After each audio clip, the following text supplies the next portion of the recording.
আসসালামু আলাইকুম। mnit academy চ্যানেলে সবাইকে স্বাগত জানাচ্ছি। আমি মোহাম্মদ নাইম। তো আজকের এই ভিডিওতে আমি যে বিষয়টি নিয়ে আলোচনা করব সেটি হচ্ছে আমরা বিজয় ফন্টকে কীভাবে ইউনিকোডে কনভার্ট করব এবং ইউনিকোডে কনভার্ট করার পর সেই ফন্টটি কীভাবে আমরা আবার নিকোজ ফন্টে ব্যবহার করতে পারি, সেই বিষয়টি আজকে আমি দেখানোর চেষ্টা করব। তো তার জন্য আমাদের একটি ব্রাউজার ওপেন করে নিতে হবে। তো আমি আমার পছন্দের ব্রাউজারটি ওপেন করে নিচ্ছি, আর আমার পছন্দের ব্রাউজারটি হচ্ছে ক্রোম ব্রাউজার। তো আমাদের ব্রাউজারটি ওপেন করার পর আমরা এখানে লিখব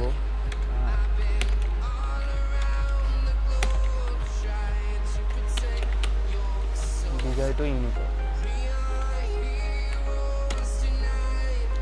তো বিজয় টু ইউনিকোড লেখার পরে আমাদের যে লিঙ্কটি আসবে সেই লিঙ্কটিতে উপরে ক্লিক করে দেব। তো ক্লিক করার পরে এমন একটা ইন্টারফেস শো করবে।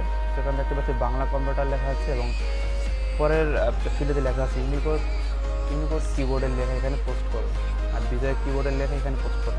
তো আমি বিজয় ফন্টে আমি কিছু লেখা লিখে নিয়েছি, সেই লেখাটা এখানে নিয়ে এসেছি। তো তার জন্য এটা আমার বিজয় লেখা, দেখুন।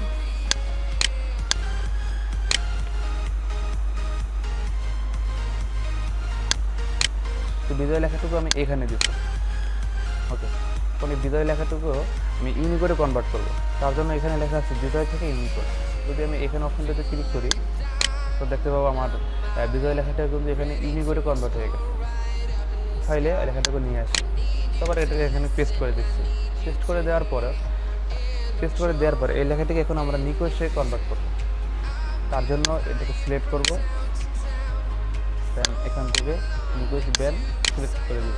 ওকে, তো দেখতে পাচ্ছি আমার উপরে লেখাটুকু আছে বিজয় ফন্টে এবং নিচের লেখাটুকু আছে নিকোজ ফন্টে। আমরা বিজয় ফন্টকে নিকোজ ফন্টে কনভার্ট করতে পারি। আমাদের এই নিকোজে লেখা যে ফন্টটুকু আছে এটুকু আমরা কীভাবে বিজয়তে কনভার্ট করবো সেটি দেখব। তার জন্য এই লেখাটুকু সিলেক্ট করি, দেন আমাদের ব্রাউজারে চলে যাই। ওদের উপরে যে অপশনটি আছে এখানে দিয়ে দিই। দিয়ে দেওয়ার পরে ইউনিকোড থেকে বিজয় এখানে যদি ক্লিক করি তো দেখতে পাবো আমাদের এই ইউনিকোডের লেখাটুকু বিজয়তে কনভার্ট হয়ে গেছে।